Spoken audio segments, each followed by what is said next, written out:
desejo, Senhor, te honrar com meu coração, te adorar, tudo que há em mim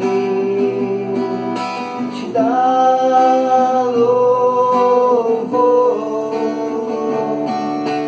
só a ti adoro, meu Senhor. Toma o meu coração e toda a minha alma, eu vivo só pra ti, sempre que eu respirar, cada vez que eu acordar, faz o teu querer em mim.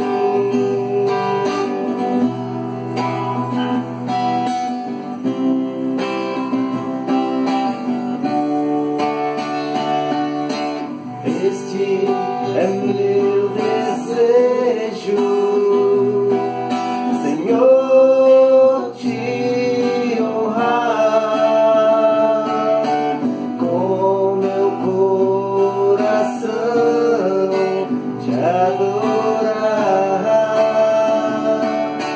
tudo que há em mim te dá louvor,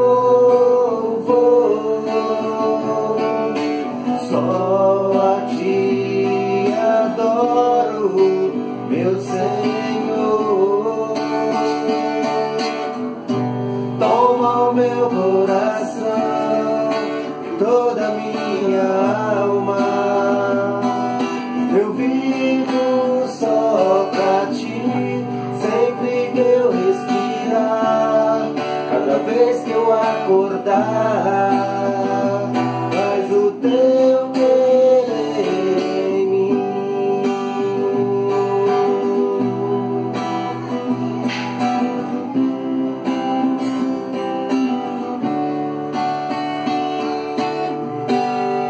Tá bem? Sim. Você não fala amém por quê? Tá com medo? Amém, filho de Deus. Amém. Estou com medo, então. Fala amém. Agora esse hino aqui, ele é o hino do nosso cenário também. Ele fala das fraquezas que nós temos. E se tem alguém que se importa conosco, é só Jesus Cristo. Pode ir. Alô, coisa. Beleza. Eu sou fraco, sem vigor, vivo sempre a vacilar. Ser Jesus meu protetor, só contigo, Senhor, quero andar. Ao teu lado eu quero andar, livre de qualquer temor. Quero em ti sempre confiar e viver para ti, ó Senhor. Neste mundo aterrador, quem se importa se eu cair? Quem está em meu favor? Só Jesus poderá ir em mim. Ao teu lado eu quero andar, livre de qualquer temor. Quero em ti sempre confiar e viver para ti, ó Senhor. Junto a ti, meu Salvador, para sempre eu quero estar.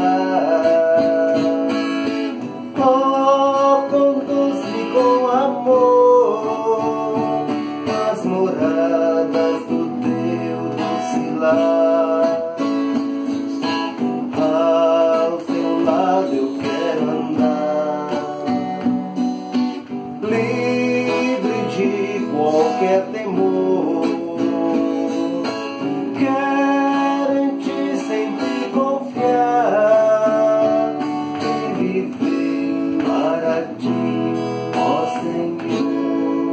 Igual aquele que na seara do amor. Oi? Na seara do amor. Ah, é. Sabe qual é? Sei. Que tinha na seara do amor. Tem aqui, ó. Vê? Bonito aquele hino também na É, seara. trabalhar e orar, né? É, trabalhando. Fielmente na seara do Senhor. Esse aqui, ó.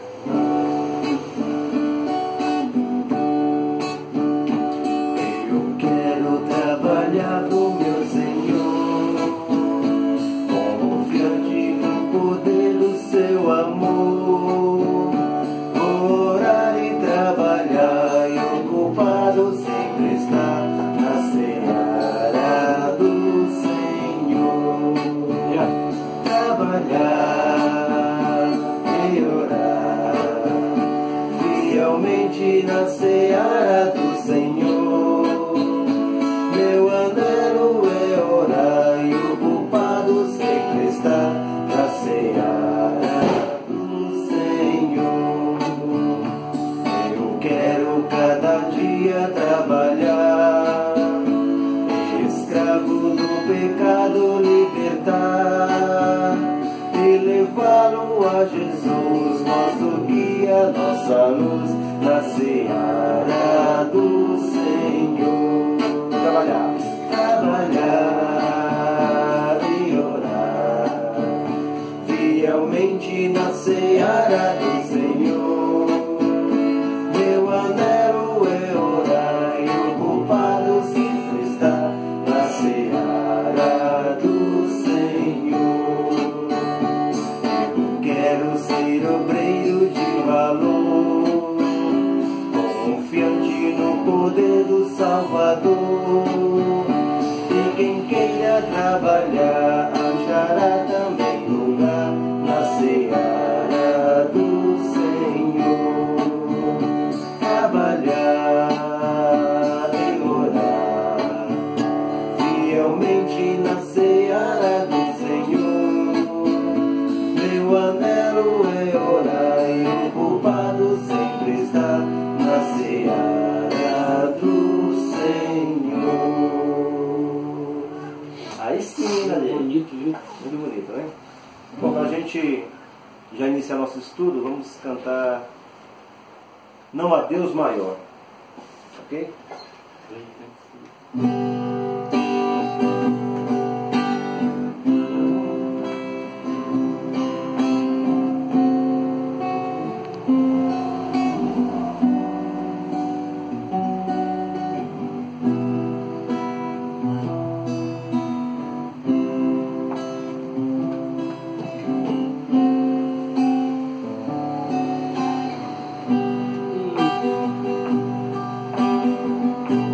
Não há Deus maior,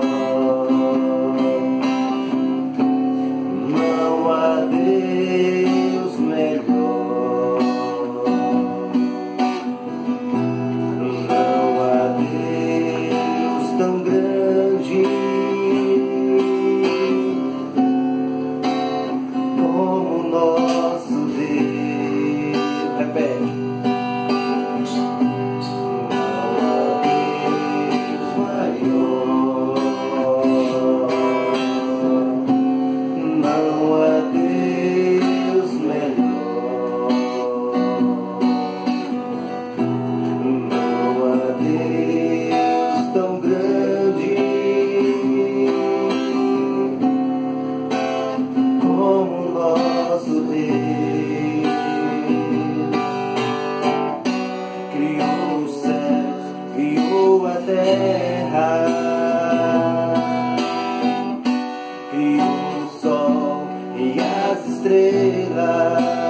Tudo ele fez, tudo criou, tudo formou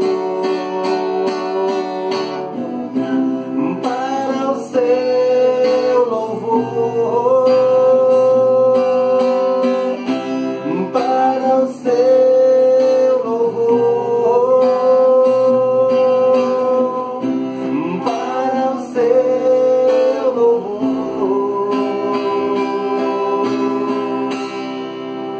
Não há Deus maior. melhor. Não há Deus melhor. Não há Deus tão grande como nosso Deus. Não há mesmo, né? Esse é nosso Deus. Não estou parecendo ou não? Ok. Tudo não. Vamos fazer uma oração? Não há Deus maior. Depois continuaremos. Dá uma olhadinha. John, por favor. Oremos. Pai nosso que estás nos céus, santificado seja o teu nome. Amém. Obrigado, Senhor, porque mais um dia estamos aqui reunidos, Pai, em teu nome, Pai, em teu favor. Amém. Que o teu Santo Espírito se faça presente neste momento, nos dando, Pai, o entendimento e discernimento da tua palavra. Amém. Em especial, Senhor, peço para o Jefferson que ele possa entender, Senhor.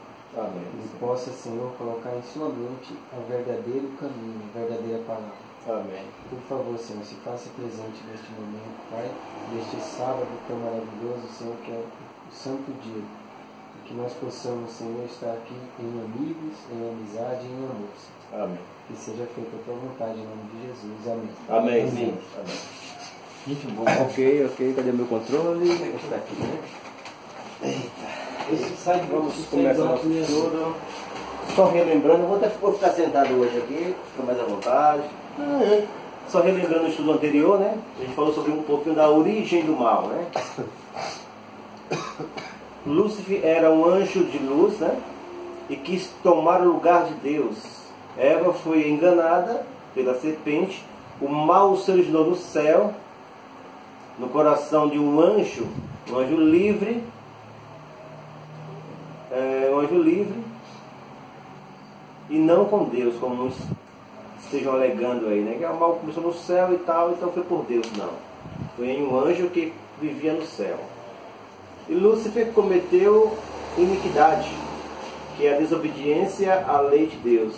Ele enganou os anjos e tem enganado a muitos hoje, através de sinais, prodígios, né? E a sua ira está contra um povo. E quem é esse povo? Os que guardam os mandamentos de Deus. Ok? Agora hoje vamos entender um pouquinho sobre o plano da salvação. O que é a salvação? A salvação é um dom de Deus, um dom imerecido. Nós não merecemos a salvação, ok? Mas Deus nos deu a salvação através de Cristo Jesus. E João retrata bem isso, João 3,16, porque Deus amou o mundo, amou todos os seres humanos, né? De tal maneira que deu seu único Filho, para que todo aquele que nele crê não pereça, mas tenha a vida eterna. João 3,16, né? Agora vamos entender um pouquinho essa questão do plano da salvação. Deus nos ama com amor eterno, dispondo-se a vir ao mundo e passar pela agonia da cruz, a fim de resgatar a humanidade perdida. Ou seja, toda uma iniciativa desse plano da redenção, da salvação, digamos assim, foi tomada por Deus. O homem pecou, se afastou de Deus, Deus foi atrás do homem. Digo o homem do modo geral, né? O caminho para a vida eterna é muito fácil de ser achado a compreender, mas poucos sabem como ir a Cristo, experimentar a alegria, paz de espírito, perdão e esperança.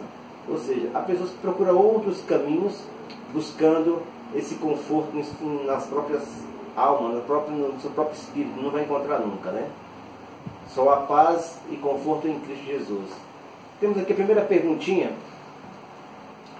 Quantos são pecadores e qual é o resultado do pecado?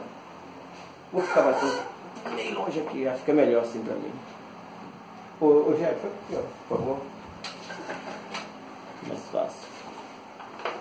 Porque a tela está mais para lá, né? Do computador. Vê mais para cá. Tudo bem. Tá.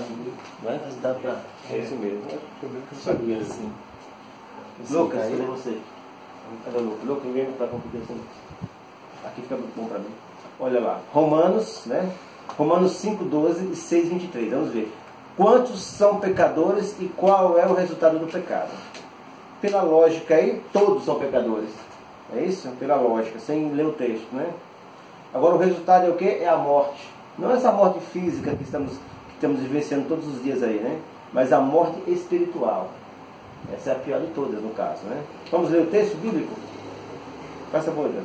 Portanto, assim como por um só homem entrou o pecado no mundo, e pelo pecado a morte, assim também a morte passou a todos os homens, porque todos pecaram. Ok, então entendemos que todos pecaram, né? Somos todos pecadores. Continua. Porque o salário do pecado é a morte, mas o dom gratuito de Deus é a vida eterna em Cristo Jesus, nosso Senhor. Romanos 6:23, ok? Completando, a morte passou a... Todos.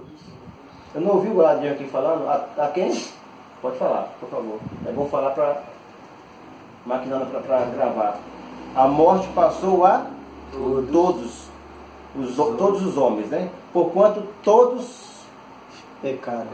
Todos pecaram, não é isso? O salário do pecado é a morte. Seria a morte eterna. Ok? Então a primeira questão aqui: quantos são pecadores e qual é o resultado do pecado? Todos são pecadores. Né? Todos pecaram. E o resultado de tudo isso é a morte. Não a morte que eu acabei de falar, né? A morte que nós vamos ter que passar por ela mesmo. Mas a morte eterna. Ok? Ficou claro, Jefferson? Segunda questão aqui. Que reação Deus manifestou diante da entrada do pecado?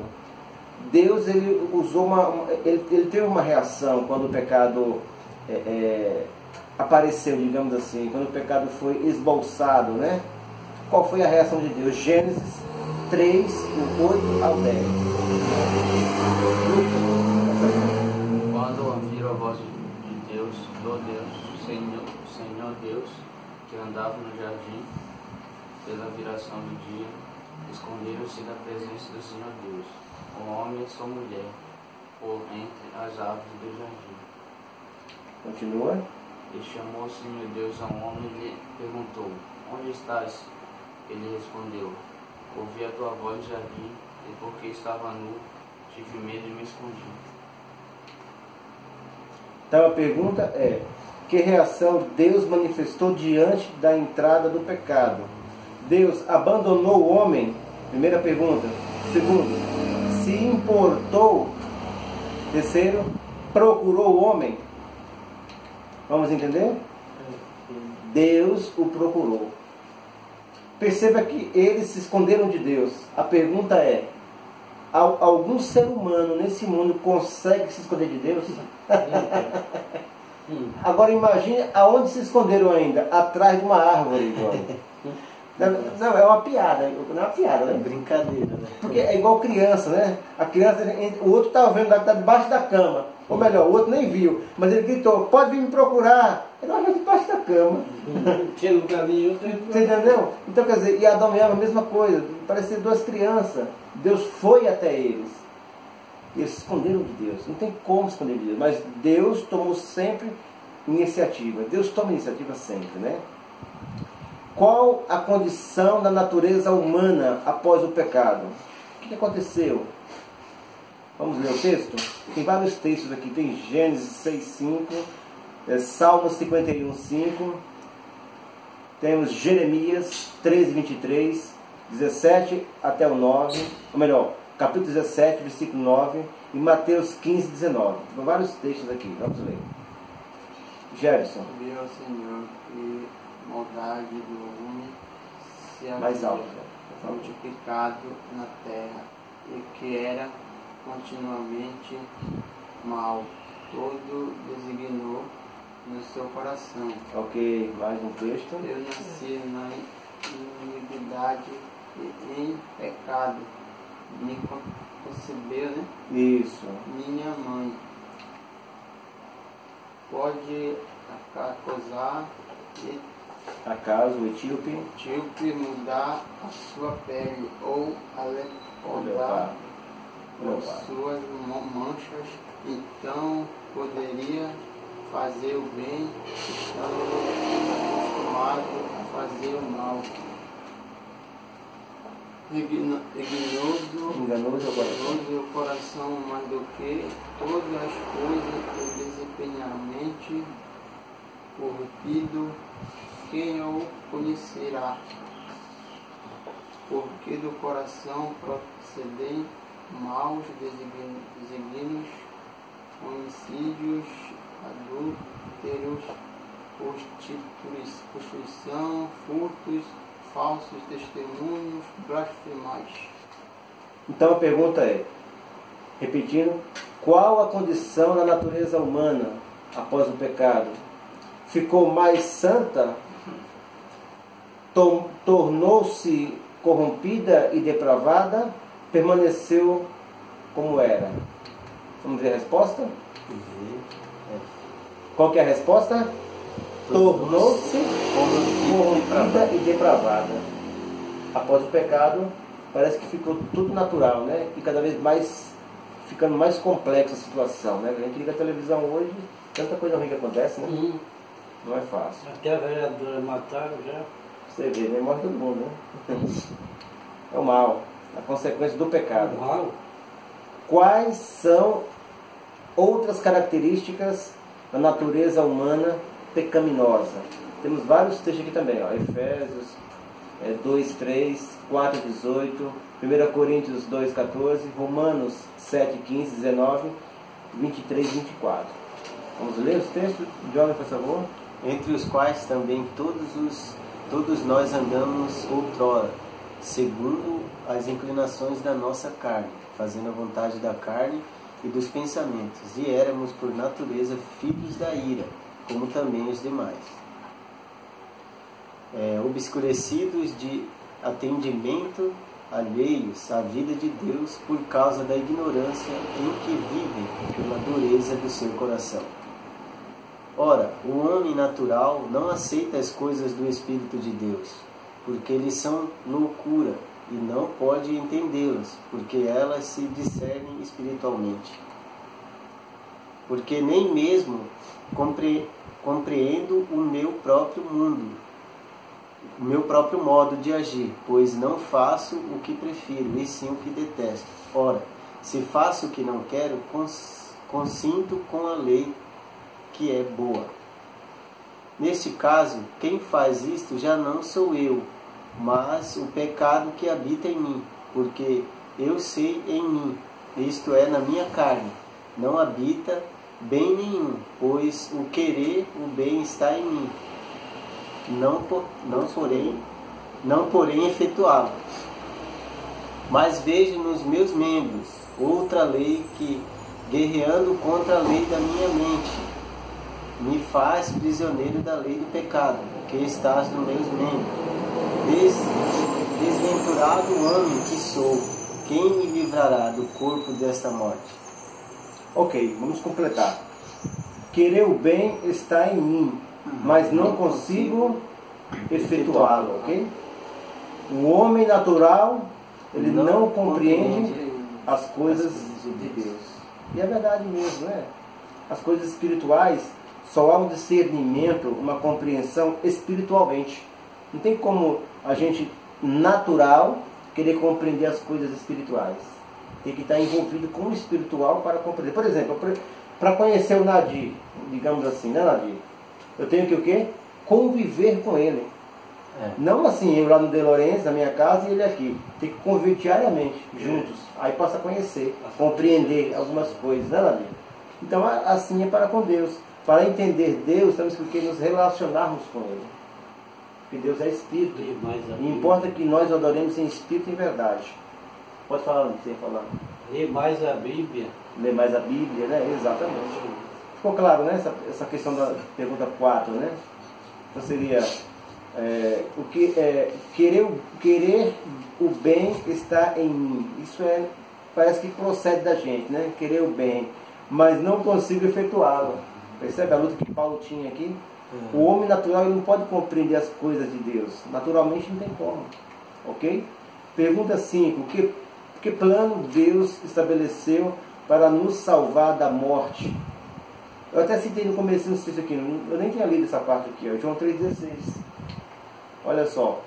Porque Deus amou o mundo de tal maneira que deu o seu Filho unigênito, para que todo aquele que nele crê não pereça, mas tenha a vida eterna.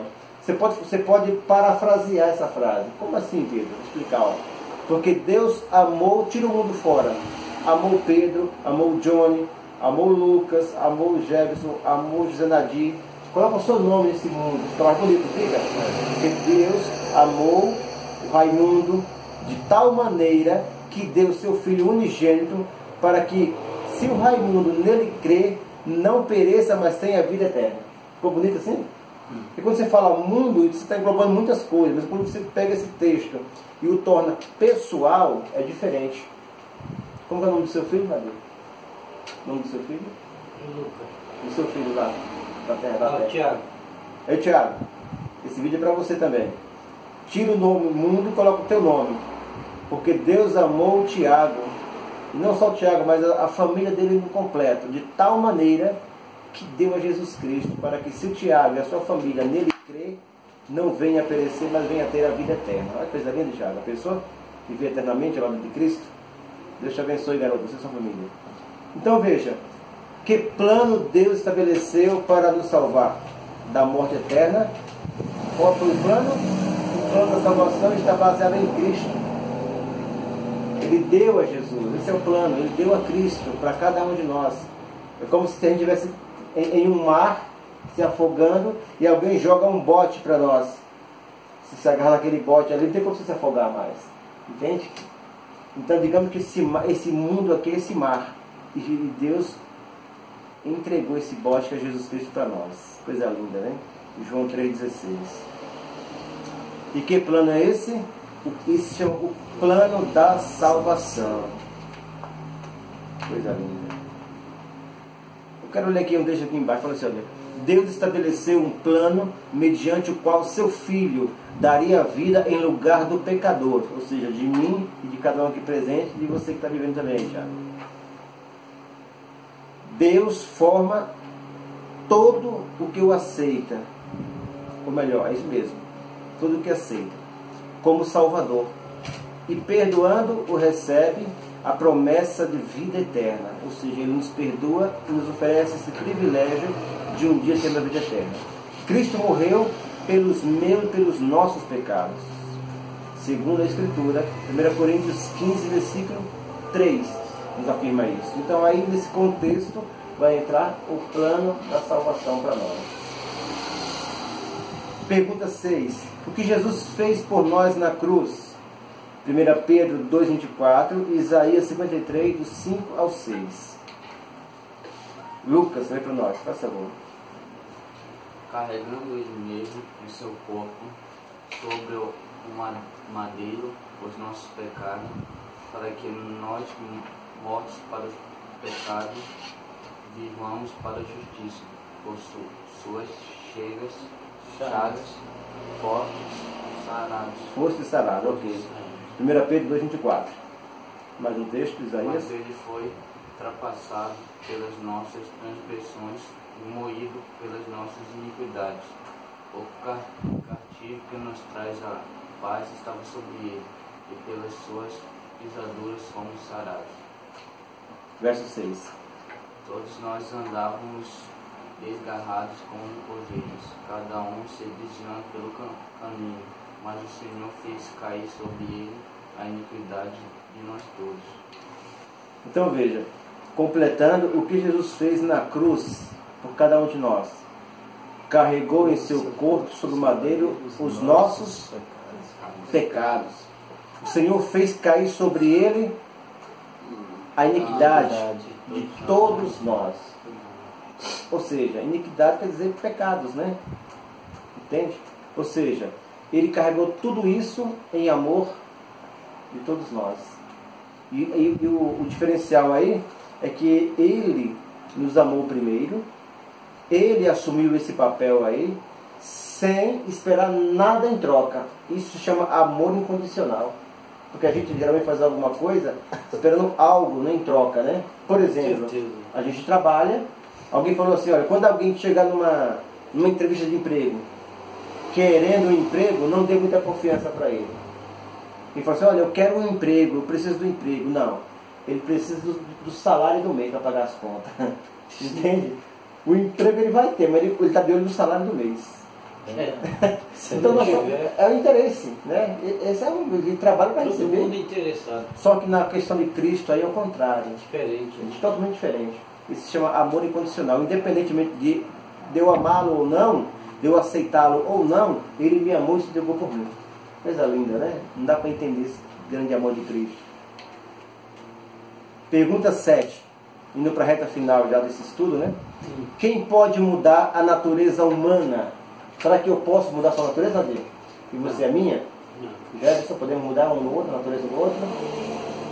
Johnny? Com Lucas? certeza não.